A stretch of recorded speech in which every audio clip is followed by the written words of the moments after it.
Kick অর্থাৎ সব মিলে সেট পিস বাংলাদেশকে ডিফেন্ড করতে হচ্ছে এবং একেবারে ফাঁকায় হেডার এবং ফ্রি হেডারের পরিণাম যা ঘটে ঠিক তাই ঘটলো। সেভিংস একটা গোল সেভ করলেন নিজের নামে, কিন্তু রূপনা চাকমা সেদিকে সেভ করবেন কি করে? সেই আপার পোস্টটাই তার টার্গেট ছিল, যেখান থেকে একেবারে ফাঁকায় বলটা জালে জড়ালেন আজারবাইজান ক্যাপ্টেন।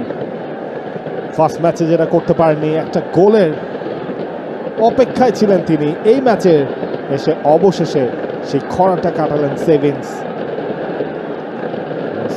একটা ডেডিকেশনও থাকছে এই গোলটার পর। একটা বার্তা আছে, বার্তাটা আসলে কি সেটা হয়তো আমরা পরে বুঝতে পারবো। Number 9 captain, moms never die, you always in my heart mom.